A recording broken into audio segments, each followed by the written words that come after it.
Okay, continuing on with our jeopardy problems for chapter 5, logarithmic functions for 400. I use logarithmic differentiation to find dy over dx. So logarithmic differentiation, that's when you take the natural log both sides. So I'm going to do natural log of y equals the natural log of 1 minus x raised to the 1 over x. Now the nice thing about natural log is that powers can go to the front. I'm going to have 1 over x, natural log of 1 minus x, equals natural log of y. So we use this a lot when we have powers that have x in them. It allows us to pull things to the front, and then it's much easier to take the derivative of it. So now I'm going to implicitly differentiate. So I'm going to do 1 over y, so the derivative of natural log of y. But I'm taking the derivative in terms of x, so I have to do dy over dx. And I'm just going to be lazy, I'm going to write multiply. And now I have a product as 1 over x times the natural log of 1 minus x. So those are my two pieces. So I have first times the derivative of the second.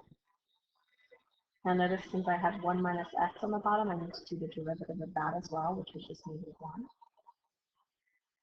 Plus the derivative of the first, so the derivative of 1 over x, and then the 1 over x is the same as x to negative 1. So it's negative 1 x to negative 2. In other words, negative 1 over x squared times the second one normal, so times natural log of 1. Okay. There's not much simplifying you can do. It's kind of a messy problem. So I'm just going to have negative 1 on the top here times x times 1 minus x. I'll just leave it that way. And I have my negative 1 times natural log of 1 minus x. I'm going to do minus natural log of 1 minus x all over x squared. But then we have this 1 over y on this other side. So basically I need to multiply by y on both sides. So I'm going to have all of my right side in parentheses. And I can just write times y, and that's fine on your homework. No, I said that's completely fine. Or see what y is. Y was 1 minus x raised to 1 over x. So you could also write 1 minus x raised to 1 over x. So I don't really care which way you write it. Just make sure on your multiple choice section of your AP test in May, like, you know, they may not have y. They might have just part y is equal to the original. So look for that. All right, so that is your solution. You don't really need to simplify a lot on these. Usually they're pretty messy. So just do it like that.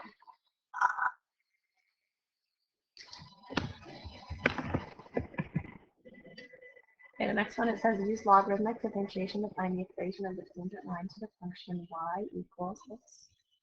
Let's do that.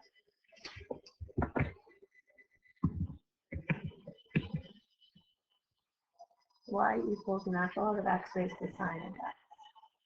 So when I do y prime,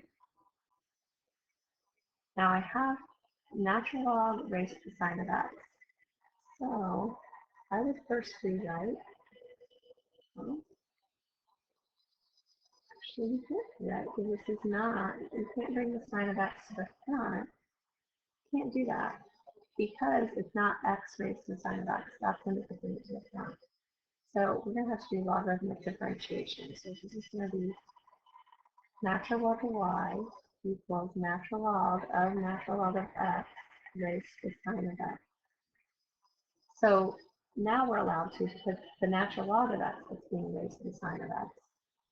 So I can bring it to the front now. So sine of x times natural log of x. Okay.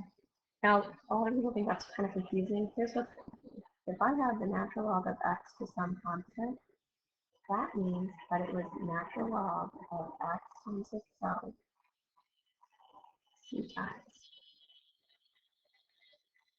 So we know with our product rule, if I have x times x times x, I can separate in a separate log.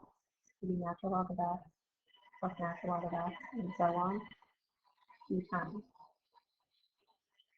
So that's why we could write it as c natural log of x, saying we have natural log of x c times. All right, so that was because the x part was raised to c. So in this original part, we didn't have the x part raised to the sine of x, so that's why we couldn't see that from the beginning. I'm going to erase that. All right, so now I'm going to differentiate. So I have 1 over y times dy over dx, so y prime, equals first times derivative of second. Remember, it's 1 over the natural log of x, so I also need to times the derivative of the natural log of x. So the natural log of x is 1 over x. Plus, derivative first, the derivative of sine is cosine, times the second one. Now the nice thing about these is it's saying at the point e comma 1. So now I can plug in. So I don't have to try to simplify or combine. So it's 1 over 1, so 1 times y prime. That's going to be your slope then.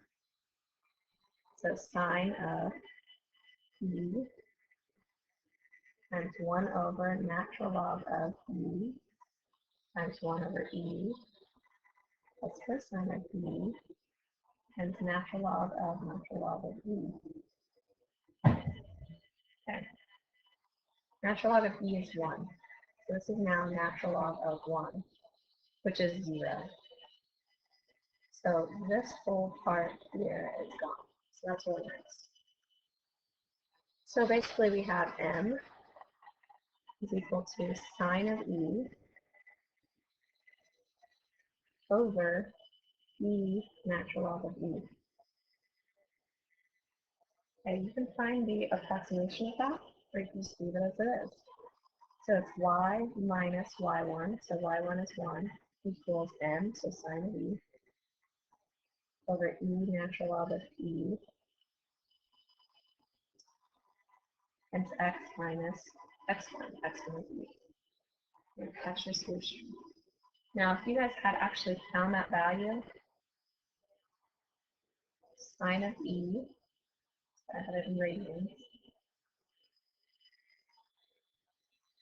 divided by e natural log of, oh, left something, I did something stupid there. Natural log of e is just 1, so this is just over e. Okay, higher than it was. So sine of e over e is 0.151. So you can have that number as well. All right, that is the end of logarithmic functions.